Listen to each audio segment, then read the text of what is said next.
એક શિક્ષકે પોતાના ક્લાસમાં છોકરાઓને કીધું કે કાલે તમારે બધાએ પોતાની માતા ઉપર કંઈક કાવ્ય લખીને લાવવાનું છે. મા માટે થઈને કે તમારે કંઈક શબ્દો લખીને લાવવાના છે. બધાએ છોકરાઓ બીજા દિવસે પોતાની નોટમાં પોતપોતાની રીતના કંઈક કાવ્ય લખીને લાવ્યા, કોઈ કંઈક શબ્દો લખીને લાવ્યા. પણ એક છોકરાની નોટ છે એમાં કંઈક વિચિત્ર જોવા મળ્યું. એમાં આખી એબીસીડી લખેલી હતી. છોકરાએ A to Z આખી એબીસીડી લખેલી. તો શિક્ષકે એ છોકરાને ઊભો કર્યો અને પૂછ્યું કે ભાઈ આ શું છે, આનો શું મતલબ? અને ત્યારે એ છોકરાએ જવાબ આપ્યો કે મને ભાષા શીખવાડનાર, મને બોલતા શીખવાડનાર મારી મા માટે થઈને હું શું લખી શકું, એટલે મેં આખી એબીસીડી લખી દીધી છે. મારી માને જેમ ગમશે એમ એ શબ્દો ગોઠવીને એની રીતના જોઈ લેશે.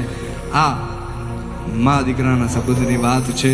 એ દલપતરામે પોતાના કાવ્યની અંદર લખી. કેવી રીતના કે હતો હું સુતો પારણે પુત્ર નાનો, રડું છેક તો રાખતું કોણ છાનો, મને દુખી દેખી દુખી કોણ થાતું,